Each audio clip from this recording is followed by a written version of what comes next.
I'm Richard Randall, and welcome back to Your Real Estate Voice with Barb Schlinker. She is your real estate voice, and this is the weekly radio show that informs and educates you on how to buy or to sell real estate, and it does it with Barb Schlinker, the owner of Your Home Sold Guaranteed Realty. Barb, now, if someone is thinking of selling their home, what are some of the top things that a home seller should fix, and what should they not fix in order to prepare their homes for sale? Well, Richard, I love helping people with this question. It's probably the number 2 question I get behind what's my home worth is what do I need to do and not do to get my house ready for sale? First of all, if before you go and spend a lot of money on an upgrade, ask me. Some of these are not going to get you money. Things like tankless water heaters or fancy $10,000 water softeners. I'm sorry, the buyers aren't going to pay for it. And I hate to say this, I'm sure I'm going to get a lot of pushback on this statement, Richard, but the solar systems also, you will not get your money out of it. And it's going to have to be fully paid off out of the closing in order to close the sale. In most cases, there's a few exceptions, but in most cases, they have to be fully paid off. And, I've done the math on solar systems. I think they're cool. I love the idea of that particular renewable energy only because, we have 300 sunny days a year here, right? But I've done the math. I took my regular utility electric bill and divide it by the cost of solar, and it's going to take about 35 years to pay for itself. Wow. So to me, it doesn't make sense. And I actually have a client right now that was off the grid. He's a triple engineer, really cool. And so he did have a solar, he still has a solar system, but they had to use a generator backup for when the weather goes south, right? And he told me, which I didn't know, is that he has to go out there and sweep the snow off the panels to get it working again if he doesn't have the generator functioning. So he ended up reconnecting to the grid and just using solar to resupply the grid. He still has very low utilities, but the point is there are some improvements that if you're going to make them to sell your house, that you're not going to get the money out of it. The buyers, from my experience, will not pay for that difference. And not all improvements actually add to the bottom line. It really depends on the price range. It depends on the market at the time. It depends on your current competition. What did those homes look like? Do they have granite and Corinthian leather and all that stuff? And that's part of what we do. But I will say some basics. Buyers absolutely do eliminate homes that have obvious deferred maintenance. Now, the only exception to that would be if it was priced really, really low and it has a great location and or a great lot. Like I had a beautiful house in Woodmore about a year and a half ago, and it needed a lot of work. It had the cedar siding, which the woodpeckers just pecked all over. He didn't do any updates whatsoever since the 80s. It had the sculpted carpet, it had the 80s kitchen, it had the wood frame windows that don't do well in this climate. And his strategy was, I'm going to price it low. I'm going to price it as is. Okay. And so we priced it maybe a little too low. We ended up getting, I think on that one, we had like 175 people at the 1-hour open house, and it sold for basic retail about 75,000 over asking.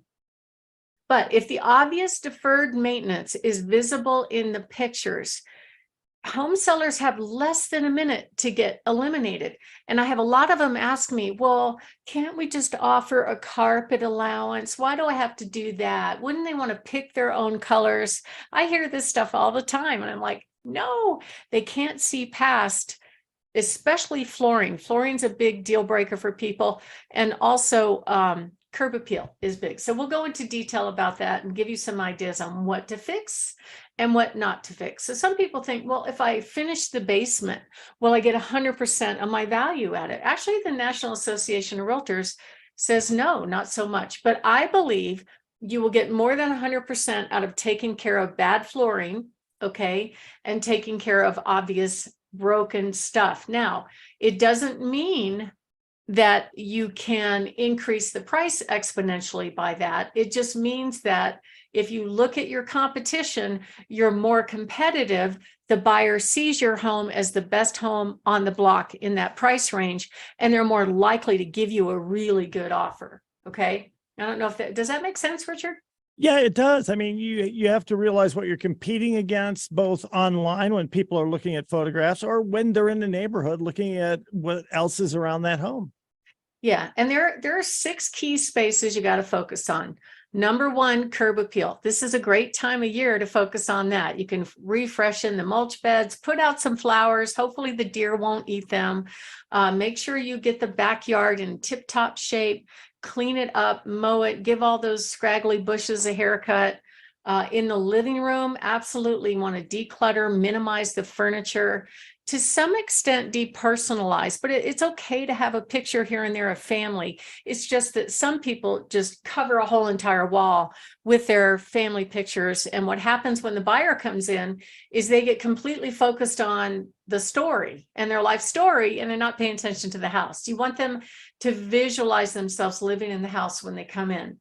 The master bathroom, absolutely critical, especially lights and flooring, fresh and clean, sparkle white, the whole thing, everything off the counters.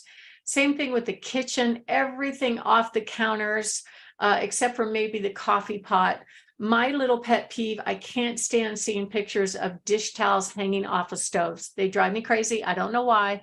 It's a little thing that we can fix with our virtual assistants, but it just doesn't look right. And then a lot of people tend to have a lot of stuff, a lot of clutter on the counter. I actually showed a home last week that was very unique, very Frank Lloyd Wright in the style up in Woodmore. And the kitchen had been redone, but they had this massive, what do you call it, pot rack hanging over the stove, right? Or hanging over the stove in the center island. And those, it's okay for working space. It's not good for pictures. It actually kind of blocks the room and makes it look cluttered. That's a little simple thing you can easily just take down without any problem. It also in the kitchen, your appliances should match. Master bathroom, of course, we talked about. Master bedroom, make sure your bedding is very neutral, light and bright is best. If you can just get a nice comforter that's almost white or off-white, that looks the best. And you want to make sure that for closets, now, we don't take pictures of the inside of closets. We don't take pictures of the inside of garages. So that's the place where you can kind of relax. However, buyers, when they physically look at the home, they're actually going to go look inside the closets and see what size the closets are. So we're on a 3-day weekend. This is your time to get that ready. So go ahead and box up the unseasonable clothes. I'm sure almost everybody has, I do have a lot of things in my closet that I'm probably never going to wear, donate it, whatever, or box it up if you're going to wear it in the winter time. Get it out of the closet, make the closet look bigger, everything off the floor in the closet. Same thing with the pantry. Make the pantry look neat and tidy and spacious, even though we're not going to photograph those. Other things you do need to fix are obvious damaged paint, faux paint, and really, really bright accent walls. Like we had a listing last summer during the boom, and we had 2 properties on the market at the same time. They were very similar price, but one sold instantly for $50,000 over asking, and the other one sat on the market. And it was my partner doing that. And he goes, "What am I doing wrong?" I'm like, the purple accent wall and the turquoise accent wall have to go. Seems like a simple thing that would be easy to take care of. However, and a lot of people think, oh, it's just paint, it's no big deal. I'm telling you, it's enough to make a buyer say, no, it's too dated, I don't want to do the work. And paint is not expensive, it's easy to do. Make sure you fix any exposed electrical or obvious electrical problems, like if the inside of the outlets are that ugly dark beige color and the outside is white, it doesn't look right. Make it match. It's just, simple little things like that. But part of what we do for our clients is we actually give them a checklist, room by room by room, on what to do to get their houses ready for sale. Another thing that you can do is rent a storage space. I have one client that rented 2 storage spaces. One, they're going to take with them to their next destination, and the other is for a yard sale. And so that's a good way to deal with the space because their house is kind of crowded. My name is Barb Schlinker. I'm with Your Home Sold Guaranteed Realty. I'm the host of Your Real Estate Voice, and we're talking about what to fix and what not to fix to get your home ready for sale. And that is part of what we do week in, week out. We give people in-home consultations on exactly how to do that. Plus, you'll find out about all of our buyers in waiting. And if you're thinking of making a move, give us a call at 719-301-3900 or go to barbhasthebuyers.com. Richard? You're listening to Your Real Estate Voice with Barb Schlinker. She is your real estate voice, and she is with Your Home Sold Guaranteed Realty. That's the name and the guarantee. You can always reach her at 719-301-3900. And if you're in the car, you're going somewhere, can't listen to the entire show, don't worry about it. You can catch Barb on her YouTube channel. Plus, go to barbhasthebuyers.com. It'll link you over to podcast, everything you need. Barb, what are some other things that a home seller should not do to get their home ready for sale? Well, a couple things. Don't worry too much about driveway cracks. I actually had a contractor tell me that's the only guarantee you get, that concrete is going to crack. Now, as long as there's no trip hazard, you don't have to worry about it. But if there is, there are people that can do services like mud jacking to make it level out for you. Building code issues, don't worry about that. I mean, most homes are grandfathered in. So just let it go. You know, if you need to get a permit, it can easily be taken care of. And then if the home is like you only painted, but everything else is a mess, it's probably not going to work. You're better off actually pricing that home aggressively to get top dollar. It's okay to fix minor paint flaws, but you don't have to paint the whole house if there's cosmetic stuff. Also, we talked about colors. Mauve, gray, and mustard now are out of style. Everybody likes the kind of light taupe right now. Popcorn ceilings, I always hear whining from buyers about those things. It's a lot of work to get that done. It's not a deal breaker if you don't have to do it. And just make sure there's no peeling paint on the outside. And to get an in-home consultation on what to do and what not to do, you can go to barbhasthebuyers.com. and you can click on Find My Buyer or give us a call at 719-301-3900. Plus, we've got lots of free reports you can download for free. Just click on free reports and they're all right there. Richard? You're listening to Your Real Estate Voice with Barb Schlinker. She is your real estate voice, and she's with Your Home Sold Guaranteed Realty. If you're thinking of making a move, call Barb at 719-301-3900 or visit barbhasthebuyers.com. We'll take a short break. When we come back, we'll be talking about how to get the highest price when you're selling your home. Stay tuned for that.